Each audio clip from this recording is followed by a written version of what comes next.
Welcome to the All Metal Mode podcast with your host, Michael Hare.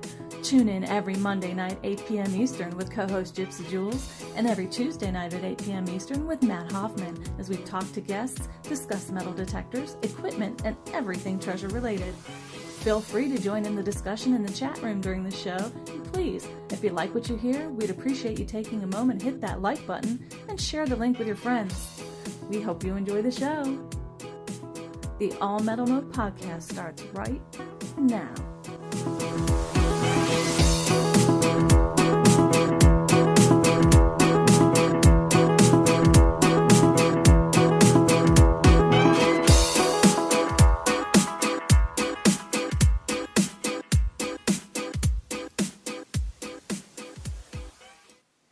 Hey everybody, this is Mike here, and of course we've got Gypsy Jules tonight. I'm going to go ahead and apologize if I stumble on words and stuff tonight. I didn't get much sleep last night. Randy's been teething, and I was up with him all night, so I am just exhausted.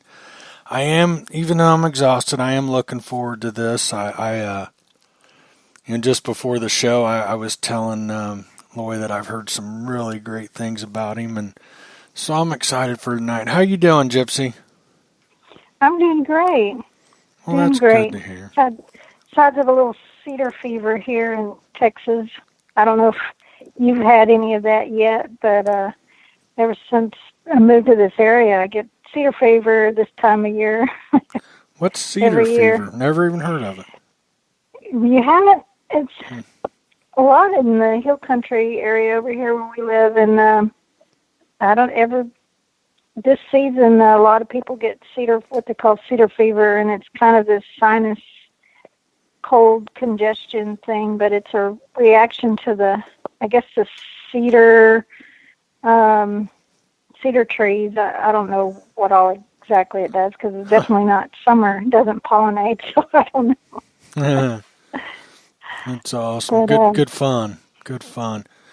Lots of fun. Tell us where you're heading to next weekend.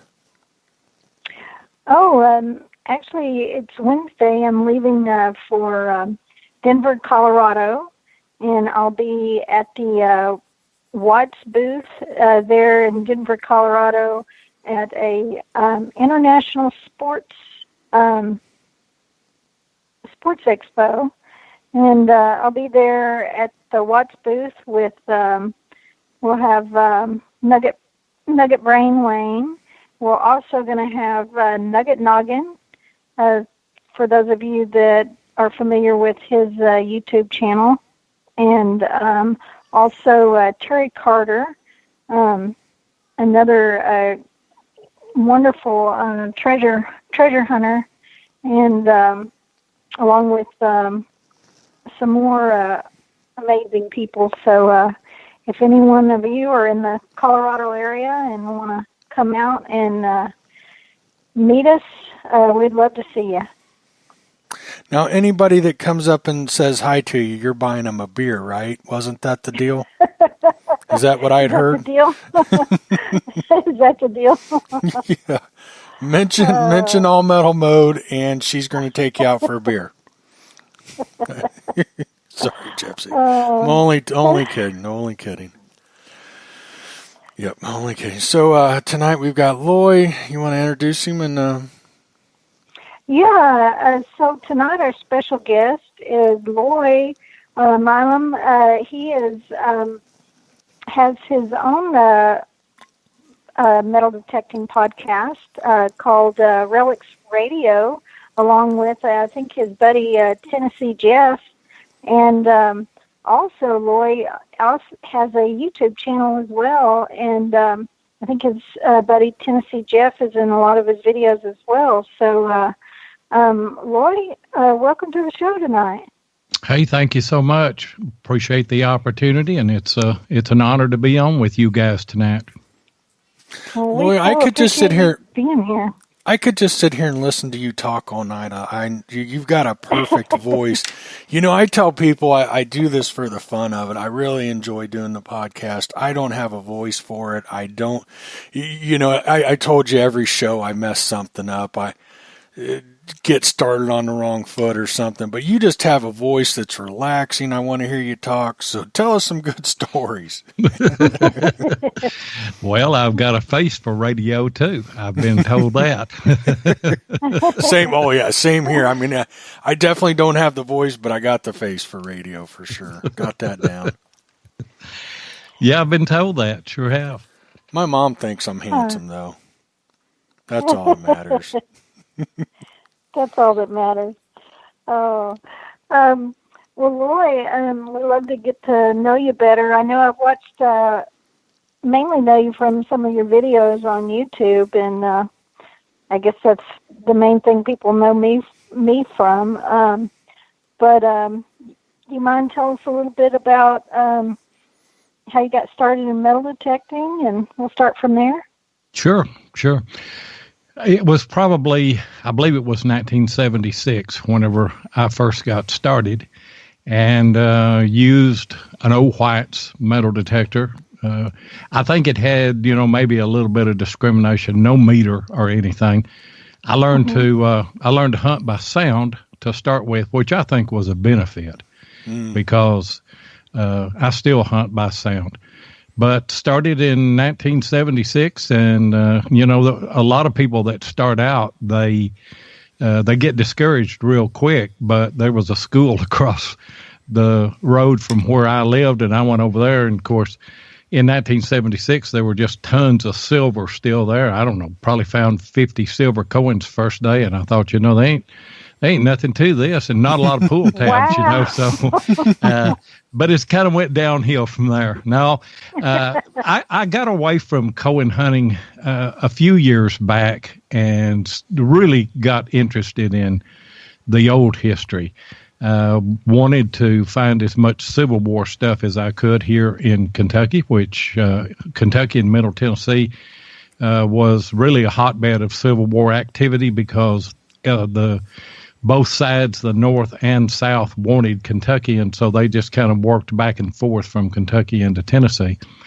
But in the search for Civil War camps, accidentally got onto some colonial sites, and just to be honest with you, I guess that is my love now is old colonial sites. We don't have any maps, and you just stumble onto those places by looking for good water, good springs, and stuff like that. But that's my passion is colonial and Civil War. I don't mind finding coins, but that's not really what I'm after. And when we find them, we generally find some old stuff on those old sites like that. So that's a plus. Lloyd, Definitely. I got a question. Why do you think you went from coins to relics and stuff?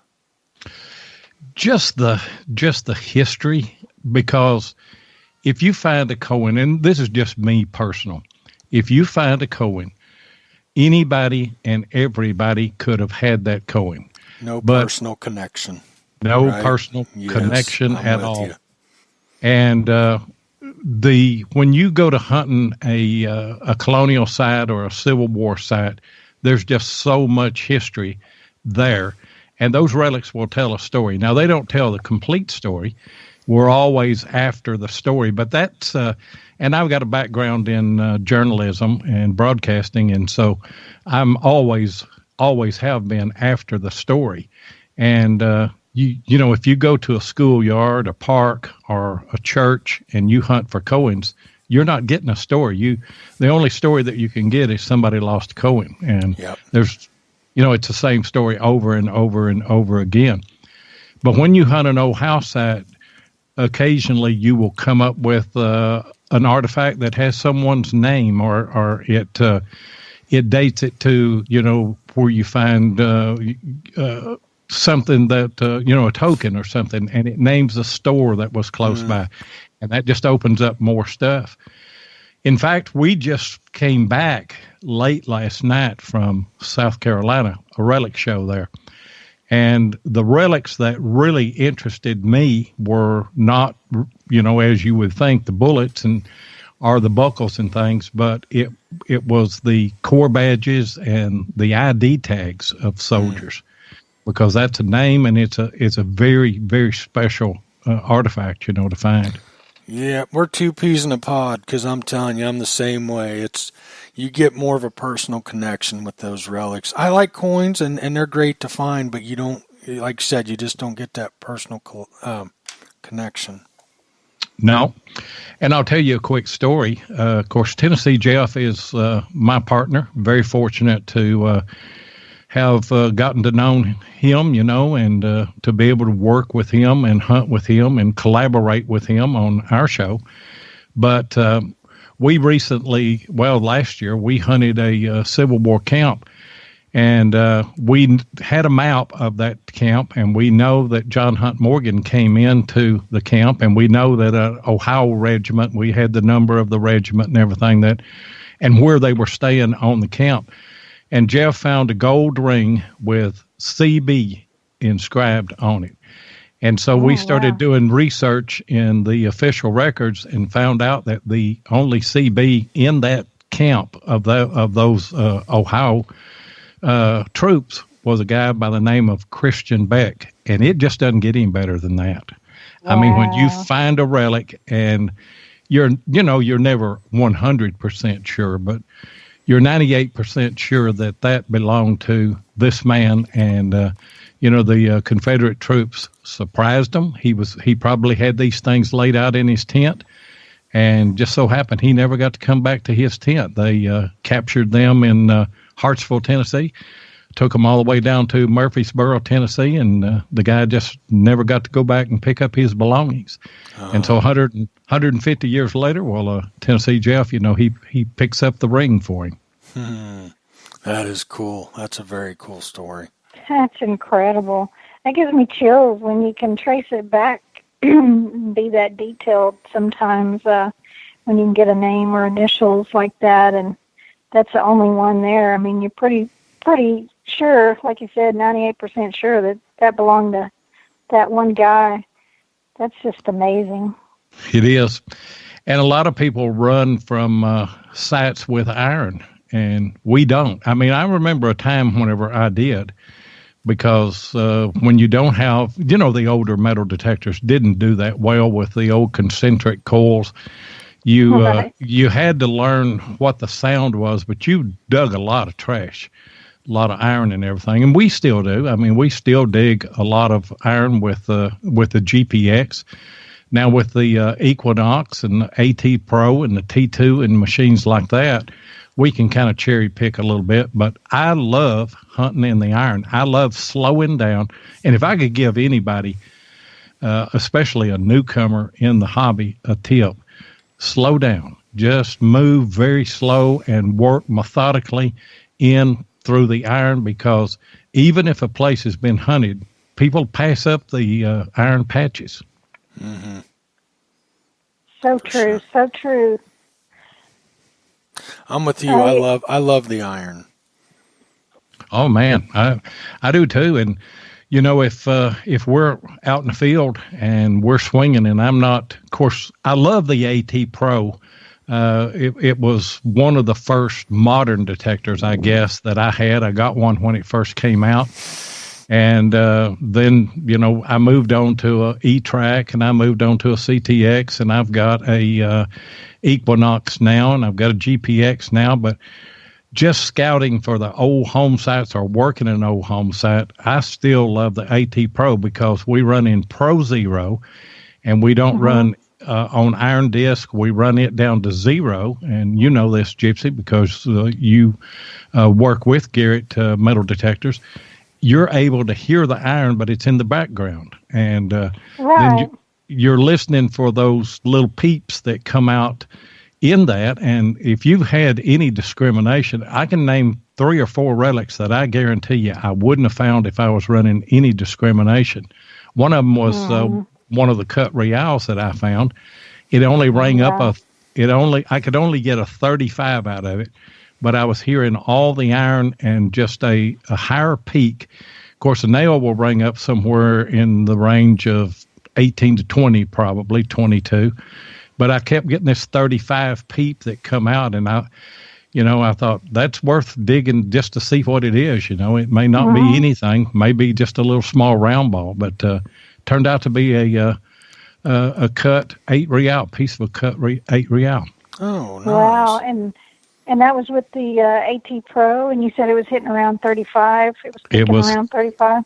It was hitting around 35. Now, whenever I got it out, when I got it out on the ground and it was isolated, of course, I was getting probably, it was a small piece, but I was getting probably a 75 on it. 75, but it just goes to show how iron will mask those targets. Now, I'm really pleased with the Equinox. We've been using it, and it really picks things out of the iron. But as far as scouting, I still love the AT Pro for scouting. And Tennessee Jeff, if he were on, he'd tell you the same thing. I mean, we're 100% on that. We still love to scout with AT Pro. Yeah. In fact, this last few weeks, I went back to my East Texas. I hunt an old homestead that is on some family property there that my cousin and aunt own, and I go back there every time, and I still pull some relics. I mean, I got some buttons this time, no silver or anything like that, but I did the same thing. I'll go. This time I was using the Garrett AT Pro, and I've been using that Max on this site for the last several times I've been back, and still, pulling relics and stuff out of there. And I've probably hunted this one site. I can't even begin to tell you. I've lost count how many times, because I've ran it with different metal detectors over the years. I mean, I've used my Mind Lab on it. I've used I even back to probably 10 years ago, I was using other detectors going back over this, and every time I go back, I still find stuff. But this last time I was using the Garrett AT Pro, and that's exactly what I was doing. With the Garrett AT Pro, I just ran it in 0 Pro mode and just listened for anything that peaked over that, that low 1922 area there, and dug whatever I could find. So my video is going to be uploading tonight, so it should be out tonight. But it's amazing, like you said, how you can go low and just slow down in that iron and just really, really, really listen. And I don't know what it is, but on a given day, and I've tried it because I'm not afraid to go back and hunt a site that I've already hunted quite a bit. But for some reason, and I guess I know soil condition, if, after rains and everything, whenever the ground is saturated, it's a whole lot better because you got better conductivity. But also, atmosphere makes a big difference. Tennessee Jeff and I were in Middle Tennessee. We were hunting an old, early 1800s house site there, and just wasn't getting a lot of good signals. And we could see some dark clouds over the horizon coming our way, Wind started picking up. It cooled down some. We knew it was fixing to rain. You could hear thunder in the background. And I'd say the storm got maybe 20 miles away from us. And I mean, the signals just went to popping. It was like daylight and dark. So I can't explain it, but we're dealing with electronics, and the electrical signal, it has to be affected by the atmosphere some way, somehow. Definitely, because it's sending out that signal like the so many kilohertz or whatever, and that makes perfect sense. That's funny that I'm glad you mentioned that, because like you said, there's so many different conditions. Like I'll go back over areas. I'm not scared to go back over areas that I've hunted many, many times and that other people hunted, and still find things that others have missed and that I missed myself. And that was because there are so many conditions that so many people don't think about. I mean, like you said, we most of us already know that the the ground when after a rain. It can increase the sensitivity, and sometimes for some of those deeper targets as well. But I've noticed sometimes when you go over an area and the ground is too saturated, I mean, you can get some crazy signals, or it just totally affects it to where you're not finding anything. So it's interesting and I tell you something that I learned with the GPX, and I just learned it by accident. Of course, it's a pulse inductive machine, and I was hunting a Civil War camp that I'm not exaggerating. I know that I've hunted this probably 10 acre square, or probably less than 10 acre square, 100 times. And took my GPX in there, and I just wasn't finding anything. And went back a day or two later, and bullets just popping everywhere, you know. I mean, I'd already found 10 or 12 bullets. And I got to noticing, and I'd been running my gain on the GPX around 9 or 13. And some way I had hit the knob, and I'd run my gain down to 4. And I think you can pump too much power into the ground that you hurt the signal coming back to you, where your detector's trying to pick the signal back up. And so I run now 5 or 6 on the gain most of the time. But, didn't anybody tell me that? I just accidentally found it out. And then I told Tennessee Jeff, I said, I learned something today. And that is that, running a high, of course, you want your machine as stable as you can get it, because you can't hear those little whisper tones. And that's what, you hunt a spot and you get all the easy targets out. You're listening for whisper tones is what you're listening for. So you got to have the stability. Yeah. And that's a good point you made, too. I think that tends to happen a lot, is a lot of people think that with a lot of machines, they need to run the gain or the sensitivity as high as they can. And sometimes just backing it off. I've learned that with my Garrett 18 Max a lot, because it is such a sensitive machine. And even especially after it rains, sometimes I'll just have to back that sensitivity down, that gain a little, just to kind of hit that. And then you'll know when you've got it set right, because then you'll start getting the targets fat. They're just easier, like you said, especially even if you're going back over an area that you've hunted before, and you're like, wow, how did I miss this? Yeah, that's true. That's true. But, no site's ever hunted out. You hit it with a different machine, different angle, different day. And, the targets are still there. I don't think that, conceivably you could find everything. I don't think that that's ever been done on any of the sites that I hunt. And I'd like to have some new ones.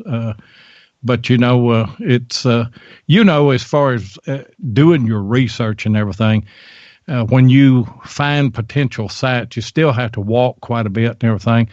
And I think that's something else that newcomers don't understand, is how much work goes into it. Jeff and I interviewed SC Digger and his digging partner, Russ, at the South Carolina show. And he was talking about that. He said so many new people come into the hobby. They look at your YouTube, they look at my YouTube, they look at SC Digger or anybody else, and they think, this is easy. You just buy a metal detector and you go out in the field, and it's not that way. I mean, not at all. It is a lot of work to finally get on a good site, and it's great when you do, but and I think if we could do that every day, if we could just go to a fantastic site and just find unbelievable bucket list finds every day, our bucket list would finally run out, and there wouldn't be any fun. Right. That's true. Nothing in life is easy, right? You got to work at it. Yeah, you do. But yeah, that's so true with a lot of beginners. I think that they do get a little, maybe jaded when they see a lot of our channels and they see some of the finds, but they don't realize how many times we have to go out and we may come back with a handful of pennies or none, even nothing.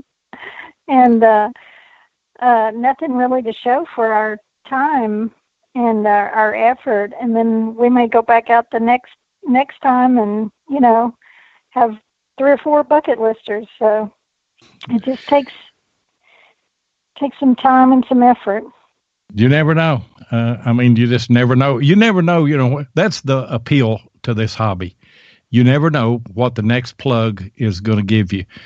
We normally don't hunt the beach, but when we were in South Carolina yesterday before we came out, we went with Mark Hoover and his wife Gail and went to one of the beaches there and hunted for about 4 hours. And I'd never found a ring on the beach. Of course, I hadn't hunted the beach. I hunt it once a year when we go on vacation for a little bit. Uh-huh. But I'd never found a ring. Tennessee Jeff had never found a ring. And he found the first one. He found a nice little silver ring. And just tickled to death, we were, that he found that. And then it wasn't much longer after that I found a ring. Now, mine wasn't silver. It wasn't a precious metal, but it still was my first ring, and I was tickled to death with it. And we found a few nickels and dimes and quarters and things like that. But the coolest thing that we found, Tennessee Jeff found it, and it's kind of gruesome, I guess, in a way, but it was a cremation tag for a pet. And I just thought that was the coolest thing that we found that day. It was just so out of the ordinary. I'd never seen one. Wow. I've never found that. I found an urn with a person in it, but ashes. But I've never found the dog one before. Mine was actually, I found in Galveston. I think I've talked about it on here before. So, I found a Japanese urn that had a ceremonial yen coin to hold the ashes in on the top. I had no clue what I'd found. Well, you got us beat, because all we found was Fido's tag where they poured Fido out on the beach. That's pretty neat, though. Fido. I've never found that. I guess I've always said it before, though. I'm always scared that I'm going to dig up somebody's pet, and get their, because we dig a lot, you dig a lot of dog tags and stuff. Yeah. We didn't find Fido. I guess that of course he was cremated. I guess Fido loved the beach, and so they put Fido where he loved to be. But anyway, it is an interesting find, and value wise, a lot of the things that we really like to find, like flat buttons, and we were made aware at the South Carolina show really that flat buttons have no value, because Mark Hoover went with us and he was buying up some relics and stuff for a seated hunt for Central Florida Metal Detecting Club. He bought a box of flat buttons. I bet you that there were close to 300 flat buttons on it. Gave $35 for it. Me and Jeff looked at each other and we said, well, there goes our retirement, all these flat buttons that we thought were so cool. They're just about worthless. They're fun to find anyway. They are. And so much history with them, as far as trying to get a date about when they were made. The early ones had no back marks. Then you find the tombacks, that they're 1700s. You find the pewter, that they're real early buttons, 1700s, even older than that. And then as you begin to find them with the back marks on them, and you're able to ID what company made that, and a lot of times you're able to get a early 1800s date on them. I love to find them, but they're just not worth it. That's what's so neat about living where y'all live. I guess I just need to move. I need to move to some area like y'all where there's colonial sites, because here in Texas, where I live, most of these towns weren't founded in this area until most of them until the late 1800s. So right around the Civil War is where a lot of the first Texas towns started kind of popping up. So when I when I find, I've only found like one flat button here in Texas, so it's like, it's a miracle for me when I find something like that. And I have found a few colonial buckles, but it's a rarity here in Texas to find stuff like that. Yeah, we're very fortunate where we live. There's no doubt about it, because we have a lot of Native American culture here. We have some colonial, not a whole lot. I wish we had more. We have a lot of Civil War. And, that's something else on when we do research, we use the topographical maps. And the earliest topographical map that I have for my area here in South Central Kentucky is 1929. And people will say, well, that's not very old. But the next topographical map is 1939. So what I look for those houses that were there in 1929, but they're not showing up on the 1939. So in 29, it was already an old house. But also, 4 or 5 of those sites have turned out to have a colonial site under that, and even an Indian mound or culture. If you find a good spring and you find a good high ground, that was good for the Indians. It was good for the colonials that moved in. It was good for a Civil War site. It was good for a house site today, So a lot of those areas have just been used over and over and over again. So don't discount finding or hunting a house site that is in the early 1900s, because they can have material under them that's quite a bit older. That's so true. And I love what you said, about near the streams and the creeks and rivers. That's where I'm lucky enough to live near a bunch of rivers. So I do a lot of hunting near the creeks and the rivers and stuff, where I find a lot of my relics. Of course, they're not as old as what you are finding, but to me, it's still exciting. But especially, when you happen to look down and you see an Indian artifact there, find an arrowhead or things like that. That's just, I love that type of thing. It's so fun. Did Mike go to sleep on us? He's a poor guy. He's so tired. I think he had 2 hours of sleep last night, so he may be napping. He may just turn the show on and just went back to bed. No, he said, Gypsy, I'm just going to let you take over, and if you need me, let me know. He's got that poor little, his baby, Randy, and he's been cutting teeth, teething, and I think last Monday night we had to cancel because his little boy was had to take him to the hospital. So he just had a rough time lately, but he's doing better. And then I think Mike's wife went out of town for a work, and so he's been home with the baby alone with no sleep. Poor guy.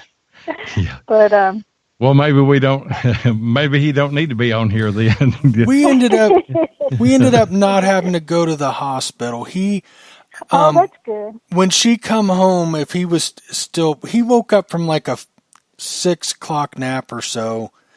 He'd slept all day pretty much, and he was feeling better. And by late evening, he was just completely over it. So, but I wanted to comment real quick. Loy, I agree completely. You can look at a house now that's been built in the last 20 years, and there's a possibility. There were several sites before then, because, good ground's good ground. That's right. You want water, you want water sources, you want high ground and all that, and one other thing. The more I talk to people from all over the country, it just makes me miss Ohio that much more.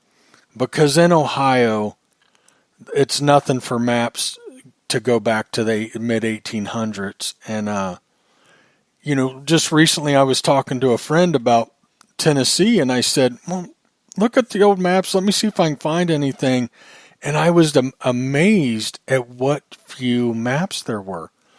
You look in Ohio, the county I'm from, there's something like 4 or 5 maps that are pre-1900. 1858, I think there's like an 1872 and 1875, 1880s. I mean, it's incredible. And, a lot of the parts of the country, you don't have that. Texas is good for it. I mean, I have yet to find any good maps going back very far. I think Gypsy's same thing, right? And you're part of Texas? Yeah, it's hard to find them that go back very far around here. I mean, it's very hard.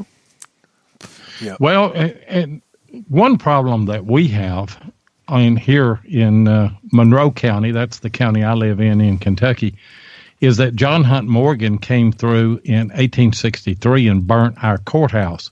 So all of the old records that we would have had from Monroe County, which was established in 1820, and was established from part of Cumberland County and Barron County, all of those old maps and all of those old records were burnt. In fact, it's hard for people here to even do an accurate genealogy of their family because of that. So we just have to kind of do what we can. But you can find sites without a map. If especially in the rural areas like where we live, just find a good spring, and I guarantee you, if you've got a good spring, there's an old house site somewhere around it. Now, you may have to walk for a month before you find it, but Right. it's there somewhere. Just get to every piece of high ground that you can find. One that I found about 3 years ago was it had a real good spring you could see, and it had an early 1900s house up on a hill. But down below it, and this another point is, when you find a good site, just start branching out, just larger and larger circles. Because I moved probably 100 yards from that early 1900s house and found a colonial house, and the first thing I found was a half real on that. Wow. And probably 30 or 40 flat buttons the first day. And then have been in the process of just expanding out from that. And in that community, I have found 5 old colonial house sites by doing that. So nice. And they all evidently, well, with the exception of one, but most of them were associated with this one big spring. Now, there was another small spring by one of them, but they were all associated with this one big spring. And so water was so important, so valuable at the time, and the high ground too, Right. Yeah. They have to bring their horses. They bathed in it. That's where they got all their water, washed their clothes, everything. Yeah, Go ahead. I was just going to say, I think you'd be hard pressed to find a spring and not find a house site or house sites, that sprang up because of it. Well, the land grants in our area here were through the Revolutionary War. The soldiers didn't get paid, a lot of them, and they paid them in land. And so they got the land grants following the Revolutionary War. And I was just looking today that like in 1780, after the war, that there were what they call long hunters. A lot of them came through. Of course, Kentucky and Tennessee was wilderness at the time. But they came through because some of them, the early ones, were surveyors for Virginia. And, they would survey the land, and then Virginia would hand out the land grants to these people. So, there was a lot of, and, maybe 300 acres was all that a soldier would get, maybe more than that on some of them. But, that's as kind of a general rule, they'd get around 300 acres. So, that's a lot of people moving in here, and they had to build a house. Now the funny thing, in Middle Tennessee, those houses are easier to identify because they had a lot of stone chimneys and they had a lot of stone walls. And not like they do in New England, but a lot of rock walls there in Middle Tennessee. That is not the case here in Southern Kentucky. We just don't have the rocks that they do in Middle Tennessee. And they didn't even build their chimneys out of rock. They would hollow out logs and pitch those with pitch on the inside and use that. Of course, they, after 100 years, they're completely gone. So there's no evidence that you ever had a house out there. You're not looking for chimney rock or any of those things. You're just looking at the lay of the land. Is it a high spot, and does it have good water close to it? Somewhere, Mike, you're right. There's a house. Mm-hmm. Yep, absolutely. That's interesting because over here where I live, that's what I look for, because rocks, I can't even dig a hole without there being 50 rocks in one hole where I live. That's crazy. Texas is tough. Texas is real tough. Everything's tough in Texas, including the metal detecting, let me tell you. But there was a lot of Spanish involvement in Texas. There was, yeah. In fact, not too far from where I live, I've been doing a little research with a friend of mine, and we took a little trip out there and read some old. There's a river near here called San Gabriel River in Texas. So, Loy, if you ever want to travel to Texas, we can go on a river adventure if you want. And we'll help Mike into coming with us because he's only about 2.5 hours from where I live. I don't do rivers. That's where the snaky snakes are at. Well, what we can do is we'll get in a boat and then make sure you don't topple over. I'd go to Tennessee. I'd go to Tennessee and fight a bear, but I don't want to do no snake. Okay, well then just Loy will come visit me. Yeah, you can sit in the car on the bank, Mike, and you can watch us. Yeah, there you we'll go. have a ball. There you we'll go. have a ball. I was actually born and raised in Texas, Lubbock, Texas. Where at? Oh, really? Wow. Yeah, in Lubbock. But my dad was from here, and he went to the Army and settled in Texas and never did move back. But we would come here for family vacations and stuff, funerals, obviously, and things like that. Uh-huh. And it was my dream all of my life. If I ever have the opportunity, I'm going to live in Kentucky. So I got to live that dream. I mean, I've been here since 1977, I guess. And I wouldn't want to live anywhere else. That's well, nice. You're in a great area for relics, so that's great. When I go back to visit Ohio, I love driving through Kentucky. I hit a little part of Tennessee, but not much. But yeah, Tennessee's beautiful country. Or, I'm sorry, Kentucky. Yeah, and, it seems like that we all kind of feel the same way. The grass is always greener somewhere else. Right. I am so jealous of Bill Marsh and all those guys up in Ohio because of all the large scents that they find. We don't find them here. I mean, I think I've got maybe 3, and I hunted 30 years before I found my first one. And we find a lot of reals here, but we don't find many large scents. And there's a good story behind that because the merchants here in the South didn't like the copper coinage. They liked the silver. And so that's a good thing. Yeah, it is. It's good for us, other than the fact that we don't find any of the big coppers, Right, but and what ones we find, I truly believe that most of the Ohio Civil War soldiers brought them with them, so we thank them for that, Yeah. All right. That's funny. Yeah. Texas has a lot of history, and near where I live, a lot of it a lot of the more historical sites, like over in San Antonio. I don't live too far from San Antonio. A lot of that's protected, of course, but boy, I just would love to dig near some of those old Spanish missions over there in San Antonio.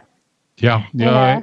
San Antonio is a historic town. There's no doubt about it. Definitely is. And from my area where I was born and raised up in the Panhandle, Coronado and those guys were up in that area, and there have been several things found that are in the Lubbock Museum that are associated with Coronado. Now, I never did find anything. In fact, I never did metal detect while I lived in Lubbock. It was after I left there that I got into the hobby.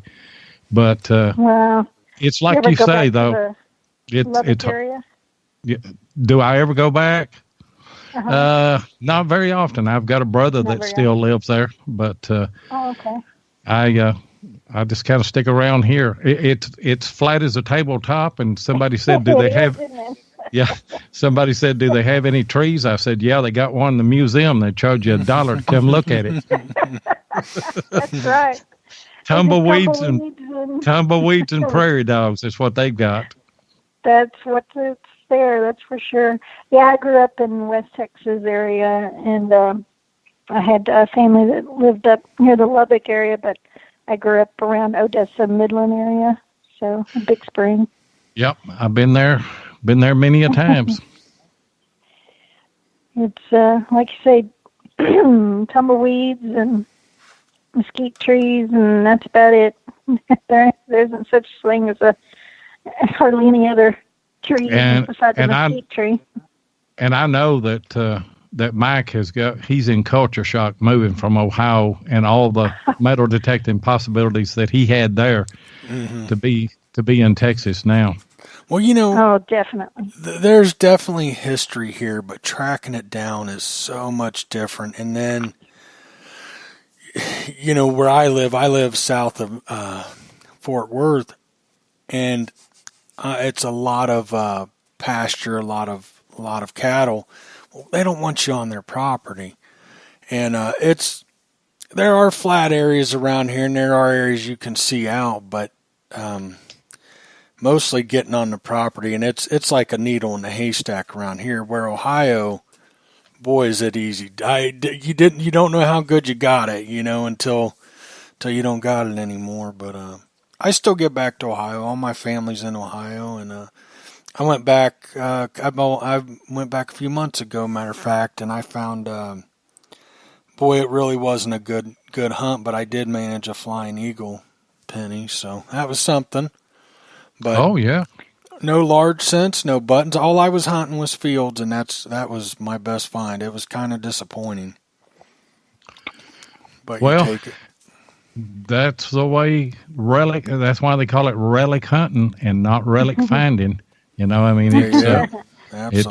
the hunt. That's what it is. Mm-hmm. And on any given day, you may find things and you may not. But it just makes you appreciate whenever you get out and you have a good hunt. I tell you what my philosophy is, and I'm real big about giving pointers to young people. Now, all the guys in the chat and all the guys that come on our show, they kid me about being the old man. They say the reason that I can Civil War hunt is I was hiding behind the trees while they were all shooting, and I know where all the bullets are at and everything.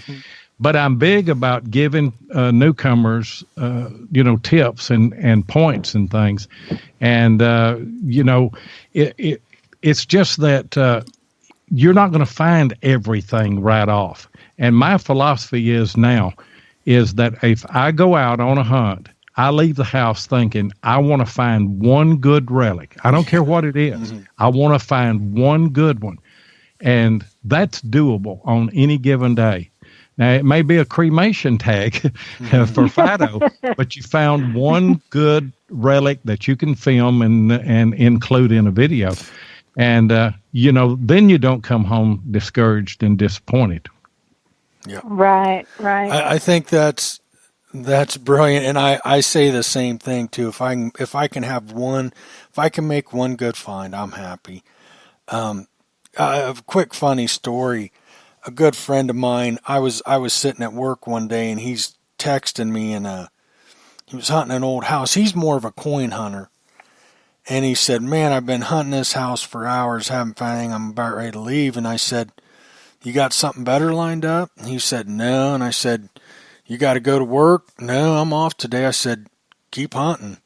And you ain't got nothing better to do, and he texted me a little bit later, and here he'd found a, oh shoot, now I can't remember what it was. I want to say it was a silver dollar. It was a half or a silver dollar. I think it was a barber half, if I remember. I don't know, but it made him really happy. And I think that's a good point. Hey, if you're getting discouraged and stuff, maybe take a break or something. But just because you haven't found something doesn't mean if you don't keep at it, you won't. And a good day metal detecting's better than, or a bad day metal detecting's better than a good day at work. And those that's very true. Enjoy it. Yeah, Tennessee Jeff found a place he used historic aerials to find this spot. And granted, it was a 1950s historic aerial, and he said there's an old house out and there's a pond by it. And so we went up in there and we found the place. To our surprise, when we got there was a rock wall, so we were really, really encouraged. But all we were finding was jar lids and head stamps and pieces of tin. And I'll be honest with you, I was ready to leave. And so we'd been there for a couple of hours, and always digging was just junk. And he had one more signal, and I said, I'm going to tell you something, Jeff. If it's not a flat button, we're leaving. And so he reached down and dug the hole, and he looked up at me, and he said, we're going to stay. And it was a flat button. And when we got down below some of that trash and finally got into that, I later found a real, but that day, he found a War of 1812 button that I would have killed to have found. Mm-hmm. And there were just so many things that we found on that site that if we'd have walked away, we wouldn't have found it. So don't leave relics to find relics, because if you're on a spot, they're there. You just have to keep working and digging through it. Yeah.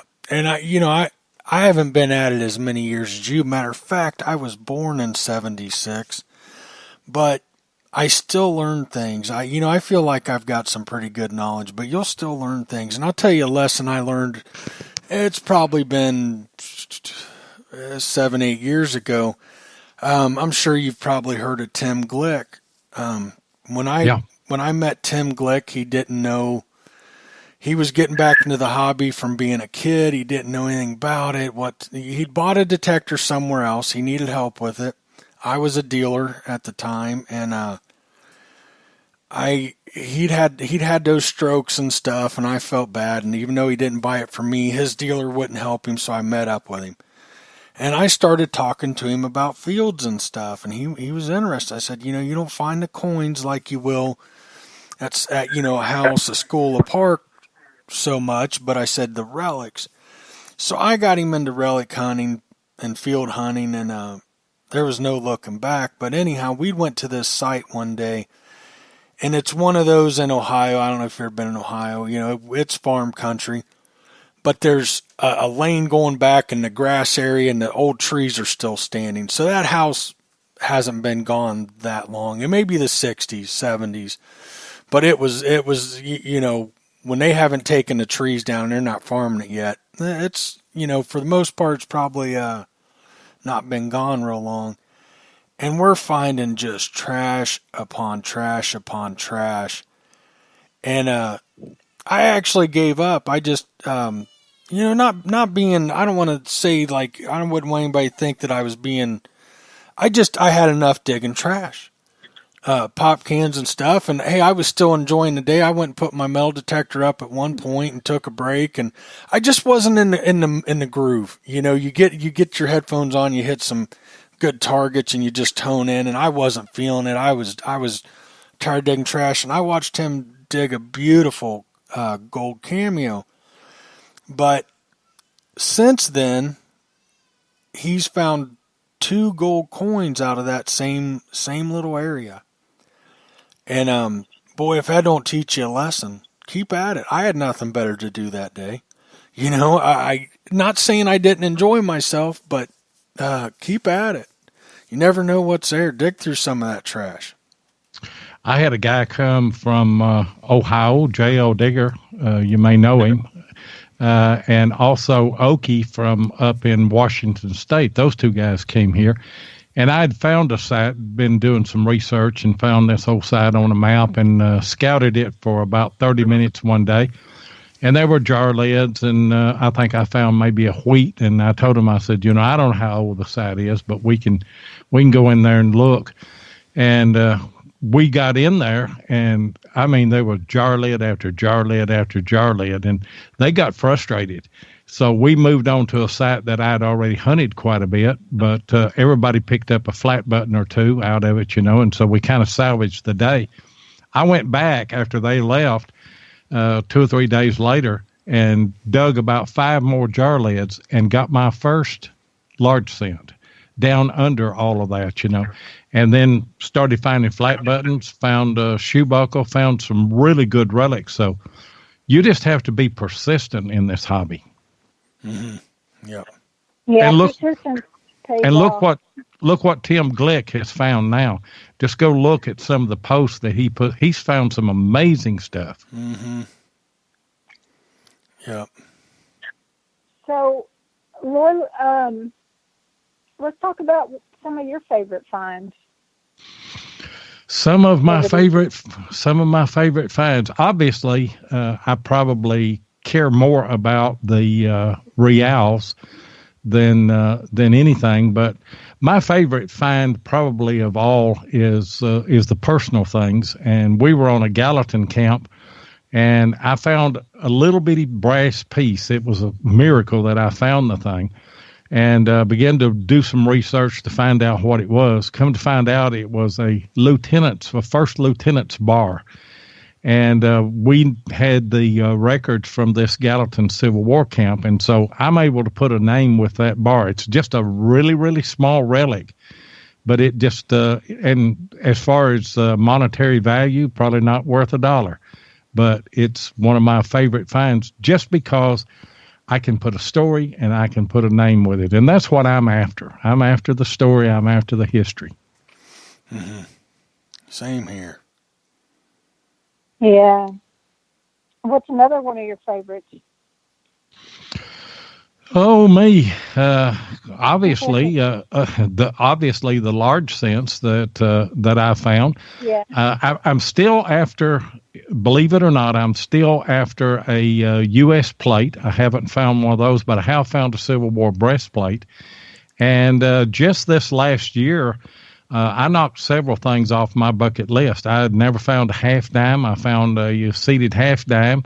I had never found a cap bust. I found a cap bust and then went on to find a cap bust half dime. So wow. All of those old coins like that, even though I'm not a coin man, I like those. But I like the repurposed stuff as well. I like the tokens that have been made into whizzers. Where they have 2 holes drilled in them, and they would put a string between those 2 holes, and they make a toy out of it that it would just spin and would make a noise. And a lot of times they would take a button and do that, and notch it like a spur rowel on the outside where it would just make more noise. And I can just imagine some kid sitting under a shade tree, you know, working on that button for days upon end, and then finally, you know, I got it, and whizzing that thing. So all of mine are probably not valuable at all as far as money goes, but the historical value, to me, it just means so much. Yeah, I'm the same. I agree. I think a cool find, I was just telling somebody this the other day, and actually I don't have it all my Civil War stuff, which is few and far between, but some buttons and some bolts and stuff. I actually, my brother has them back in Ohio, but I found a carved infield in where a school was. The school was long gone, the one-room schoolhouse, and you know, I imagined some kid taking it to show and tell, talking about how his dad carved that for a chess piece or a gaming piece when he was in the Civil War. Who knows how it got there, but it makes you wonder. Yeah, and on one of my Civil War sites, there's a little hill there. It's not a hill, I guess it's just a rise on the camp part of it. And in this one spot, I found a tram, which that's a hard coin to find because it is so small. Found a tram, but I found probably 6 or 8 infills that had been cut and made into game pieces. And I could just see the soldiers, cool. Setting up on that little rise, gambling, and somebody lost the tram. And then the attack with the Confederates, John Hunt Morgan attacked that camp on July the 9th, 1862. And I'd say they didn't worry about the game pieces at that moment. They were just trying to run for their lives, But all of those are, they're special finds because you try to visualize what was going on at the time that those things were lost. Mm-hmm. Absolutely. Absolutely. I got a question, a little off subject. How long you guys been doing your show? A little over a year now. We started November of 2017, and this last November it was a year, and so it just keeps growing. We have a lot of great listeners, as all the podcasts do. And we try to promote each and every one. At the end of my show every night, I promote your show. I promote Josh's show, Butch's show, and History Seekers, and Hardcore Metal Detecting, and the new one, XP Team USA. We're all just a community. We're not really in competition with one another. Every show is different. Mm-hmm. And on any given night, you'll pick up some information. Just look at these young kids that are coming in now. We had Riley Bryan on the other night, or Saturday on the show, and we've had him on our show before. That's a young guy, and you can learn a lot from these young people. Those of us that have been in the hobby for decades and decades, people think you know everything. We don't know everything. Listen to these young guys. They are bringing some great stuff into the hobby and making great finds. I couldn't agree more. He's not very old. He's 16? Yeah, he's 16, and I talked to his dad. His dad's name is Chuck, wonderful man. Really instrumental in taking Riley anywhere that he wants to go, which I think that camaraderie between him and his dad is just wonderful. I'd give anything in the world if I could have hunted with my dad, who passed away whenever I was 17. But anyway, I was talking to Chuck, and I just told him, I said, I am so impressed with your son. He's got a good head. He knows so much about Civil War stuff. He researches all the time and everything. And I said, I just think he's got a great future in it. And he said, yeah, and there's one good thing. He don't have a girlfriend. I told him, I said, well, he is a smart kid. I told him, I said, you tell Riley that I said wait until he's at least 30 until he picks him up a girlfriend. Mm-hmm. Because that has a tendency of slowing things down unless you find somebody like Gypsy, that already hunts. Right. Which is few and far between, especially at his age. Yeah, it is. But you know what?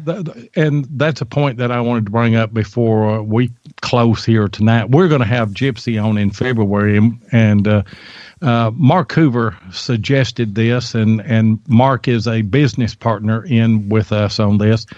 And he suggested in February that we have all female guests.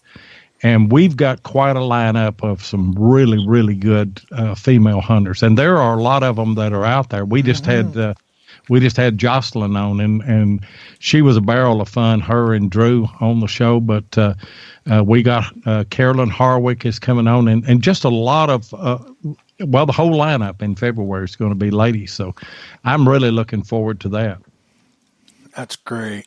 Yeah, we've had some great ladies on the show too, and I enjoy having them on. Of course, Gypsy's my favorite. Don't want to get in trouble there. She's definitely been my favorite guest. I don't know if you've talked to her. Somebody I really like to talk to is Elizabeth Mueller. She's up in, I believe, Washington State. And what caught my attention, she's got a lot of great finds for being up that way. Like, you don't see a lot of people posting finds from up there, and a lot of silver coins, a lot of stuff. And she's a part-time model. She's a smart cookie. But she owns her own practice. She's I don't want to get into all that, but smart girl. But I couldn't tell you how many pictures I've seen where she's covered in mud, got dirt on.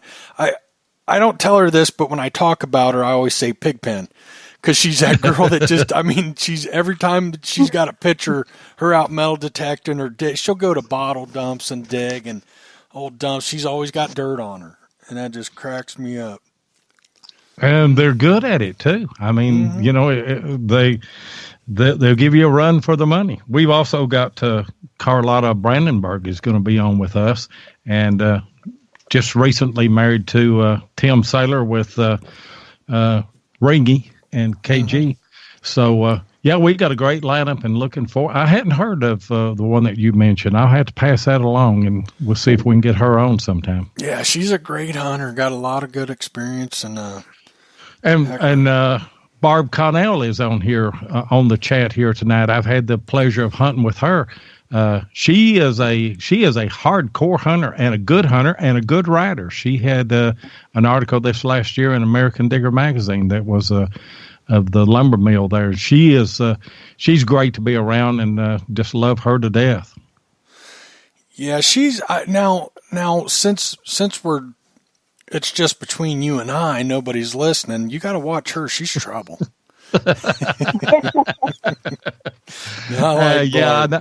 I know it. She sent Mark Hoover, who lives down in Florida. She sent him a package with a whole bunch of pull tabs and everything in it. And she put you see that? She put a Relics Radio and a Diggin' with 7 sticker in there, like it was me that sent it. I told her, I said, "Oh yeah, try to blame it on me." But thank a lot of Barb. Thank a lot of all these people that are in the chat tonight. And they didn't give me too much of a hard time tonight about being old, but old just means experience. That's right. Right. So, go ahead, Gypsy. I was going to ask if you had any more questions. No, I was just going to see if anyone, had any questions, and also I always love hearing one of your favorite treasure stories or something that happened while you and maybe your Tennessee Jeff, something that happened while y'all were out metal detecting. You have any fun stories? Oh, have you got another hour to be on? You've got to watch Tennessee Jeff. We were recently down in Tennessee digging, and I had leaned down and I actually dug a rains guide. And so I got my camera out and I'm filming there in the hole, and I'm talking, and I said, I'm down about 8 inches deep here, and pulled out this nice rains guide, and all of a sudden there's a golf ball just comes bouncing right in beside me there, and he's back in behind me, and he's thrown a golf ball at me, So you kind of got to watch him. He's always doing something. But the best story that I've got is when Okie came from Washington State to a place that we call 5 Mile Holler. And if you've never heard of it, there was a guy by the name of Meshack that was a young man. He was 30 years old, and the Indians killed him in the late 1700s in that area, and the creek is named after him now. And then years after that, in the same spot, there was a girl that mysteriously died. And, legend is, and a lot of people say, even my dad said it when he was little, that when you rode through 5 Mile Holler or walked through 5 Mile Holler, you could feel somebody get on a horse behind you or touch you. Well, I didn't tell this guy any of those stories because, you don't know if they're, especially the paranormal part of it. You don't know if that's true or not. But anyway, he's up on a hill, and in a minute he comes down, and his eyes are as big as saucers. And he said, I was right in the middle of that hill right there. So it wasn't a tree, it wasn't a branch. He said, somebody grabbed me on the shoulder and almost pulled me down. So I thought it was one of y'all playing. He said, I looked down and y'all are at the bottom of the hill. And I told him, I said, well, there's strange things that have happened here in 5 Mile Holler. So, it's an amazing story. And Drew with Waholic, he says, and well, there's a lot of people now. Everybody wants to come to Kentucky and hunt in 5 Mile Holler. So I think we're going to try to get an organized hunt and a weekend camping at 5 Mile Holler. Just see how many of us can be touched. Been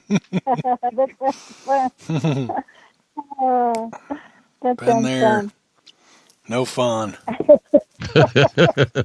And you were afraid of snakes. Uh-huh. Yeah, I'm not a fan of snakes. Ghosts don't scare me as much, but I'll try to stay away from that kind of stuff if I can. I've had enough experience. Everybody in here's heard it, but I'll give you a quick rundown. I found a button once at an old foundation in the woods. Didn't know what it was. The ground was muddy. I got it in my hand, and I still didn't know what it was, but I knew I had it in my hand. Felt something hard in the mud, and it felt like I got shocked. It scared me, and in a split second, I saw a kid going up a hill after his dad that was going off to war with some other guys. Now, they weren't in uniform, but I knew they were going off to war. And it ended up being an old button, homemade pewter button with a wheel and a cannon. The cannon just barely protrudes out from the wheel, but it's like a side view of a cannon. And that was interesting. Some people joke and call me, you're crazy and this and that. And maybe so, or maybe something happened that day, but I'll tell you, I've dug thousands of relics and I've never had anything happen. I think every relic hunter that gets out into a rural area has had some kind of experience like that. Whether they'll tell you or not, is another thing, because And Barb Connell said Loy has already been touched. And so, you don't want to say things because people make fun of you, what have you. But I think we've all got those stories. Yeah. I didn't tell that story to many people because of that. And then I write articles. I've got my own blog where I write articles, and I shared that. And it really surprised me how many people come out and shared stories with me. And so that was really interesting. And, I agree. I think just about everybody, if you've been at it long enough, there's moments, there's times, there's things.